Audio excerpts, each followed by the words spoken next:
നമസ്കാരം. സോഡിയാക് മീഡിയയിലേക്ക് എല്ലാ പ്രേക്ഷകർക്കും സ്വാഗതം. 2025 ഏപ്രിൽ മാസത്തെ രോഹിണി നക്ഷത്രക്കാരുടെ നക്ഷത്രഫലമൊന്ന് പരിശോധിച്ച് നോക്കാം. രോഹിണി നക്ഷത്രക്കാരെ സംബന്ധിച്ചിടത്തോളം നല്ല രീതിയിലുള്ള അനുകൂലമായിരിക്കുന്ന ഗുണങ്ങൾ അനുഭവിക്കാൻ യോഗമുള്ളൊരു മാസമാണ്. കാരണം എന്താ വെച്ചിട്ടുണ്ടെങ്കിൽ ചന്ദ്രലഗ്നാധിപതിയായിരിക്കുന്ന ശുക്രൻ ബുധനോട് യോഗം ചെയ്ത് മീനൻ രാശിയിലാണ് നിൽക്കുന്നത്. അപ്പോൾ ചന്ദ്രലഗ്നാധിപതിയായിരിക്കുന്ന ശുക്രൻ ഉച്ചബലവാനായി സർവാഭീഷ്ടസ്ഥാനത്ത് മീനൻ രാശിയിൽ ജലജലധനഭോക്ത എന്ന് പറയുന്ന യോഗം ചെയ്ത് നിൽക്കുന്നത് കൊണ്ട് വിദേശത്ത് ജോലി എടുക്കുന്നവർക്ക് വളരെ അനുകൂലമായിരിക്കുന്ന സമയമാണ്. വിദേശത്ത് പോകണമെന്ന് ആഗ്രഹിക്കുന്നവർക്ക് സാധിക്കുന്ന സമയമാണ്. ചെയ്യുന്ന പ്രവൃത്തിക്ക് തക്കതായിരിക്കുന്ന ലാഭം കിട്ടാനായിട്ട് യോഗമുള്ള സമയമാണ്. അതേപോലെ തന്നെ മാനസികമായിട്ട് സന്തോഷം അനുഭവിക്കാൻ എല്ലാ ഭൗതികമായിരിക്കുന്ന സുഖങ്ങളും അനുഭവിക്കാനും യോഗമുണ്ട്. അതായത് സൂര്യനോട് യോഗം ചെയ്തിട്ട് രംഗായോഗം ചെയ്തിട്ടാണ് ശുക്രൻ നിൽക്കുന്നത്. അതേപോലെ ബുധശുക്ര യോഗമുണ്ട്, നിപുണായോഗമുണ്ട്.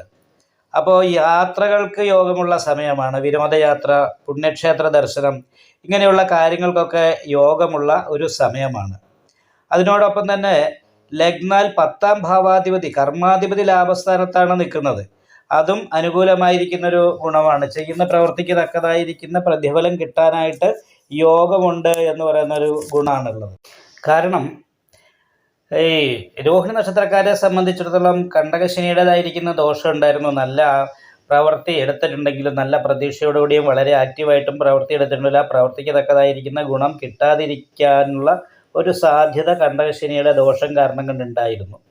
എന്നാൽ ഇപ്പോൾ കണ്ടകശനി മാറി സർവാഭീഷ്ട സ്ഥാനത്ത് കർമാധിപതിയായിരിക്കുന്ന ശനി വന്നത് കാരണം കൊണ്ട് തന്നെ ചെയ്യുന്ന പ്രവൃത്തിക്ക് തക്കതായിരിക്കുന്ന അനുകൂലമായിരിക്കുന്ന ഗുണഫലങ്ങൾ അനുഭവിക്കാൻ സാധിക്കും. പുതിയ തൊഴിൽ കിട്ടാൻ യോഗമുണ്ട്. വിദേശത്ത് പോകാൻ യോഗമുള്ള സമയമാണ്. വിദേശത്ത് തൊഴിലെടുക്കുന്നവർക്ക് വളരെ അനുകൂലമായിരിക്കുന്ന ഗുണങ്ങൾ അനുഭവിക്കാനായിട്ട് യോഗമുള്ള സമയമാണ്. പക്ഷേ ഇതൊക്കെയാണെങ്കിലും സഹായികളായിരിക്കുന്ന വ്യക്തികളെ കൊണ്ട് മാനസികമായിട്ട് കുറച്ച് ടെൻഷൻ അനുഭവപ്പെടാനായിട്ട് സാധ്യതയുണ്ട്. 5ാം ഭാവത്തിൽ ഘടനകാരകനായിരിക്കുന്ന കേതു നിൽക്കുമ്പോൾ സന്തോഷിച്ചിരിക്കുന്ന സമയത്തും പെട്ടെന്ന് ടെൻഷൻ അനുഭവിക്കുക എന്ന് പറയുന്നൊരു അവസ്ഥയുണ്ട്. അതുപോലെ തന്നെയാണ് കർമാധിപതി ബാധകാധിപതിയായിട്ടാണ് 11ൽ നിൽക്കുന്നതെന്ന് പറയുന്നൊരു അവസ്ഥയുള്ളത് കാരണം കൊണ്ട് നല്ല ഉദ്ദേശത്തോടു കൂടി സംസാരിച്ചാലും പറഞ്ഞാലും നല്ല ഉദ്ദേശത്തോടുകൂടി ആയിരിക്കും നമ്മൾ ചെയ്യുന്നത്. പക്ഷേ അതിൻ്റെ ഫലം കിട്ടുന്ന സമയത്ത് പ്രതീക്ഷിക്കുന്ന ശുഭഫലം അല്ല കിട്ടുക. സൽക്കർമ്മം അത് ചെയ്തിട്ട് ദുഷ്കർമ്മം ഉളവാകുക എന്ന് പറയുന്നൊരു അവസ്ഥയാണ്. നല്ല ഉദ്ദേശത്തോടുകൂടി ചെയ്തു, പക്ഷെ ദോഷമായിരിക്കുന്ന അവസ്ഥ വരാൻ സാധ്യതയുണ്ട്. അത് മാത്രമല്ല, ഇവിടെ ജന്മത്തിൽ വ്യാഴം നിൽക്കുന്നത് കൊണ്ട്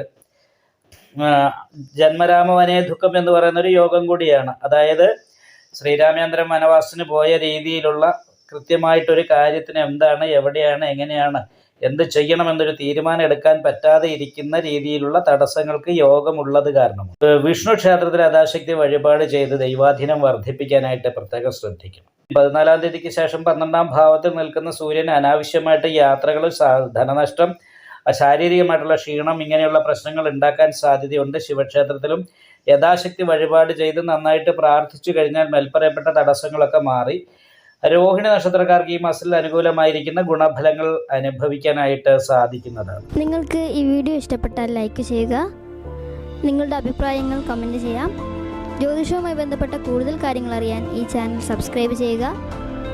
ഞങ്ങളുടെ ഓൺലൈൻ കൺസൾട്ടൻസി നമ്പർ താഴെ ഡിസ്ക്രിപ്ഷൻ ബോക്സിൽ കൊടുത്തിട്ടുണ്ട്. ആവശ്യമുള്ളവർക്ക് കോൺടാക്റ്റ് ചെയ്യാവുന്നതാണ്.